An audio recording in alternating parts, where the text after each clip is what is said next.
विद्यार्थी मित्रांनो, पाठीमागच्या लेक्चरला आपण टाईप्स ऑफ रिसीट्स, त्याच्यामध्ये कॅपिटल रिसीट, रेव्हेन्यू रिसीट्स आणि टाईप्स ऑफ पेमेंट्स मग किंवा टाईप्स ऑफ एक्सपेंडिचर, त्याच्यामध्ये कॅपिटल एक्सपेंडिचर, रेव्हेन्यू एक्सपेंडिचर आणि डिफर्ड रेव्हेन्यू एक्सपेंडिचर ह्या टर्म्स अभ्यासलेल्या आहेत. ह्या टर्म्स अत्यंत महत्त्वाच्या आहेत. ही पाठीमागच्या लेक्चरला सांगितलेलंच आहे. आता इथं आपल्याला फॉर्मॅट दिला आहे, स्पेसिमन दिलं आहे कशाचा, तर रिसीट्स अँड पेमेंट्स अकाउंट. हा लिहून घ्यायची आपल्याला आवश्यकता नाही. आपल्याला प्रॉब्लेममध्ये हा दिलेला असतो. रिसीट पेमेंट अकाउंट आहे हा प्रॉब्लेममध्ये आपल्याला ऑलरेडी दिलेला असतो. जसा फायनल अकाउंटमध्ये आपल्याला ट्रायल बॅलन्स दिलेला असायचा, तसा इथं आपल्याला काय देणार, तर रिसीट अँड पेमेंट अकाउंट आणि ॲडजस्टमेंट देणार. त्याच्यावरून आपल्याला इन्कम एक्सपेंडिचर अकाउंट आणि बॅलन्स शीट आहे ती प्रिपेअर करायची आहे. तर रिसीट पेमेंटची रिसीट साईड म्हणजे ही पैसे मिळालेली, आणि इथं तर चुकून प्रिंटिंग मिस्टेक झाली बघा. इकडं पेमेंट पाहिजे क्रेडिटला. डेबिट साईड आहे ते रिसीट साईड आणि क्रेडिट साईड आहे ती पेमेंट साईड असते. मग आता ह्याची सुरुवात आहे ही ओपनिंग बॅलन्सनं होत असते बघा. इथं टू बॅलन्स ब्रॉट डाऊन आणि शेवट आहे तो नेहमी क्लोजिंग बॅलन्सनं होत असतो. आता रिसीट पेमेंट अकाउंट म्हणजे नथिंग बट आपण कॅश अकाउंट म्हणतो. मग कॅश अकाउंटचा बॅलन्स हा डेबिट असतो.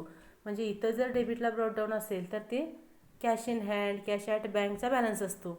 आणि जर इकडे क्रेडिटला फरक आला असेल बॅलन्स, तर तो लायबिलिटीचा असतो. म्हणजेच तो बँक ओव्हरड्राफ्टचा बॅलन्स असतो.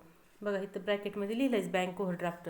तसं क्लोजिंग बॅलन्स, इथं closing balance cash in hand, cash at bank असेल तर ते असेटचे असतात. आणि जर इकडे डेबिटला फरक असेल तर तो किंवा बॅलन्स असेल तर तो लायबिलिटीचा बँक ओव्हरड्राफ्टचा बॅलन्स असतो. तर हे कशासाठी लागणार आपल्याला, जेव्हा आपण ॲक्च्युअल प्रॉब्लेम सोडवणार, मग ह्या रिसीट पेमेंटचं आपल्याला पोस्टिंग करावं लागतं, तेव्हा हे आयटमचे आहे ते आपल्याला पोस्टिंग आहे ते नेहमी करावं लागत असतं. आता हे जे ओपनिंग बॅलन्स आहेत, ही जर ओपनिंग बॅलन्स शीट आता करावी लागणार नाही आपल्याला. जर ओपनिंग बॅलन्स शीट करायची असेल तर तिथं आपल्याला हे ओपनिंग बॅलन्सेस विचारात घ्यावे लागतात. पण कंपल्सरी हे जे आहेत दोन्ही साईडचे क्लोजिंग बॅलन्सेस, यातला कोणता बॅलन्स दिला आहे बघून घ्यायचं. जर इकडं क्रेडिट साईड असेल तर ती आपली काय असणार आहे, तर असेट, आणि इथं जर बॅलन्स असेल तर ती आपली लायबिलिटी असते. म्हणजे हे बँक ओव्हरड्राफ्ट आहेत, बँक ओव्हरड्राफ्ट लायबिलिटीला आणि cash in hand, cash at bank आहेत ते असेटला आपल्याला नोंदवायचे असतात. चालू वर्षामध्ये पैसे मिळाले की त्याची नोंद आहे ती इकडं रिसीट साईडला केली असते. मग तो पैसा चालू वर्षाचा असू दे, पुढच्या वर्षाचा असू दे, मागच्या वर्षाचा असू दे, रिसीटला लिहिलं जातं. बघा इथं तर फॉर एक्झाम्पल सबस्क्रिप्शन दिले, previous year, current year, next year. म्हणजे इथं कुठला पण पैसा मिळू दे, करंट इयरचा, लास्ट इयरचा किंवा नेक्स्ट इयरचा, हे रिसीट साईडला नोंदवलेलं असणार आहे. आणि पैसे दिलेलं पण पेमेंटला पण current year, previous year, next year. इथं रेंटचे तिथे दिले बघा, प्रिव्हियस इयर, करंट इयर आणि नेक्स्ट इयर. पैसे आपल्याकडून गेले म्हटलं की त्याची नोंद कुठं करतात, तर इकडं पेमेंटला. इथं रिसीट चुकून झाले मग काय सांगितलं, इथं काय पाहिजे आपल्याला, इकडं पेमेंट साईड ही असते. आता हे बाकीचे जे खर्च दिलेत हे चालू वर्षामध्ये केलेला खर्च आहे, आणि डेबिटला आहे ते चालू वर्षामधलं सगळं त्यांना पैसे मिळालेले आहेत. तर रिसीट पेमेंट अकाउंट आणि ॲडजस्टमेंट याच्यावरून आपल्याला फायनल अकाउंट्स प्रिपेअर करायचे असतात. मग या फायनल अकाउंटमध्ये काय येतं तर सांगितलं मगाशी पण मी, इन्कम एक्सपेंडिचर अकाउंट आणि बॅलन्स शीट यांचा समावेश असतो. मग इन्कम एक्सपेंडिचर अकाउंट म्हणजेच इन्कम एक्सपेंडिचर अकाउंट आहे हा प्रॉफिट लॉस अकाउंटसारखा असतो. म्हणजे प्रॉफिट लॉस अकाउंट हा कशात येतो, तर आपला नॉमिनल अकाउंटमध्ये येतो. म्हणून इन्कम एक्सपेंडिचर अकाउंटलाच काय म्हणजे तो नॉमिनल अकाउंटचा एक टाईप आहे. काय दिले बघा, income and expenditure account is a summary of revenue incomes and revenue expenses of a particular period. ठराविक पिरियडमधले म्हणजे एका वर्षामध्ये रेव्हेन्यू इन्कम किती मिळाली, म्हणजे वारंवार मिळणारं रेग्युलर इन्कम किती आहे आणि रेग्युलरचा खर्च किती आहे, याचं प्रदर्शन आहे ते कशामध्ये होत असतं, तर इन्कम अँड एक्सपेंडिचर अकाउंटमध्ये. It is similar to profit and loss account. It is a nominal account. Profit loss अकाउंटसारखा आहे तो एक नॉमिनल अकाउंट आहे. Not for profit concerns prepare income expenditure account. Income expenditure account कोण तयार करतं, तर not for profit concern, not for profit organisation. All revenue expenses और losses of current year are debited and all revenue incomes and gains of current year are credited to this account. म्हणजे चालू वर्षामधलं सगळा revenue खर्च किंवा revenue loss आहे तो income एक्सपेंडिचरच्या debit साईडला नोंदवायचा असतो. आणि सगळं रेव्हेन्यू इन्कम आणि रेव्हेन्यू गेन्स आहेत हे त्या इन्कम एक्सपेंडिचरच्या क्रेडिट साईडला त्याची नोंद करायची असते. इन्कम साईडला काय असतं, in income expenditure account only revenue incomes or gains of the current period are credited. आत्ता सांगितलं तेच पुन्हा रिपीट होतंय. चालू वर्षामध्ये रेव्हेन्यू इन्कम असतील किंवा रेव्हेन्यू गेन्स असतील ते त्या इन्कम अँड एक्सपेंडिचर अकाउंटच्या क्रेडिट साईडला नोंदवलेले असतात. आता ते कोणत्या टाईपचं इन्कम, तर सबस्क्रिप्शन रिसिव्ड, सबस्क्रिप्शन म्हणजे वर्गणी मिळाली, interest on investment received, sundry receipt, general donation received, tuition fee received. म्हणजे हे सगळे काय तर इन्कमचे आयटम आहेत, म्हणून ते इन्कम एक्सपेंडिचरच्या क्रेडिट साईडला म्हणजे इन्कम साईडला त्याची नोंद करायची असते. Incomes received for previous year or for next year are not taken into this account. पाठीमागच्या वर्षीचं इन्कम मिळालं किंवा पुढच्या वर्षीचं इन्कम आत्ता मिळालं तर ते या अकाउंटला विचारात घ्यायचं नाही. However all incomes pertaining to current year whether received or not received or received during the previous year for this year are taken into account. आता इन्कम विचारातच घेताना काय करायचं आहे की ते चालू वर्षाचं इन्कम असेल तर ते नोंदवायचंच आहे. पण चालू वर्षाचं इन्कम पाठीमागच्या वर्षी जरी मिळालं असेल तरी ते इन्कम कोणत्या वर्षाचं आहे, चालू वर्षाचं, म्हणून ते त्या ठिकाणी विचारात घ्यायचं आहे. किंवा इन्कम आहे चालू वर्षाचं पण मिळालेलं नाही म्हणजेच आउटस्टँडिंग इन्कम असेल तर ते सुद्धा करंट इयरचं आहे म्हणून विचारात घ्यायचं आहे. On the other hand outstanding incomes and pre received incomes of current year are considered. Outstanding income आणि प्री रिसिव्ड हे काय करायचे आपल्याला कन्सिडर करायचे आहेत. एक्सपेंडिचरला बघा, only revenue expenses or losses of current year are debited to this account. म्हणजे करंट इयरचा रेव्हेन्यू खर्च म्हणजे वारंवार करावा लागणारा खर्च किंवा वारंवार होणारा लॉस आहे. डेप्रिसिएशन असेल तर तो वारंवार होणारा लॉस आहे. तर असे जे काही खर्च असतील किंवा लॉसेस असतील ते एक्सपेंडिचर साईडला आपल्याला नोंदवायचे असतात, म्हणजे इन्कम एक्सपेंडिचरच्या डेबिट साईडला नोंदवायचे असतात. Items of expenses of not for profit concern may differ from concern to concern. म्हणजे खर्चाचे जे आयटम आहेत ते वेगवेगळ्या ऑर्गनायझेशननुसार वेगवेगळे असू शकतात. Expenses paid for previous year or for next year are not taken into account. जो खर्च पुढच्या वर्षासाठी केला आहे किंवा जो खर्च पाठीमागच्या वर्षासाठी केला आहे तो कन्सिडर करायचा नाही, विचारात घ्यायचा नाही. However all expenses pertaining to current year whether actually paid or not paid during the previous year or current year are taken into account. काय म्हणले बघा, सर्व खर्च पर्टेनिंग टू करंट इयर म्हणजे तो करंट इयरशी रिलेटेड असणारा सर्व खर्च whether actually paid or not paid during the previous year or current year. म्हणजे तो खर्च आहे कधीचा, चालू वर्षाचा, पण तो दिलेला नाही म्हणजेच काय तर आउटस्टँडिंग आहे, तर तो काय करायचा आपल्याला त्या ठिकाणी विचारात घ्यायचा आहे. In other words outstanding expenses and prepaid expenses during previous year are considered. Outstanding expenses आणि प्रीपेड एक्सपेन्सेस कधीचे, गेल्या वर्षीचे, ते त्या ठिकाणी विचारात घ्यायचे आहेत.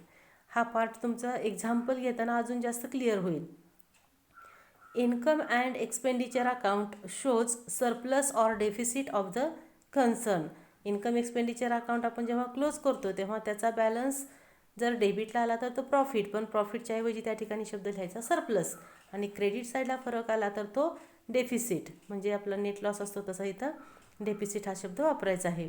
Access of income over expenditure is known as surplus.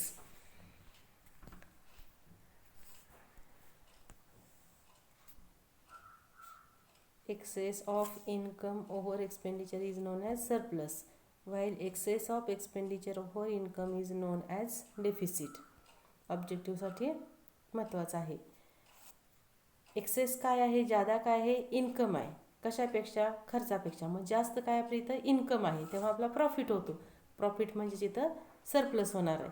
आणि इथं काय म्हणले, एक्सेस ऑफ एक्सपेंडिचर, खर्च जास्त आहे कशापेक्षा, इन्कमपेक्षा. खर्च जास्त इन्कम कमी म्हणजे आपला लॉस होतो. मग लॉसला शब्द काय तर इथं deficit. If there is surplus it is added to capital fund. If there is deficit it is deducted from capital fund.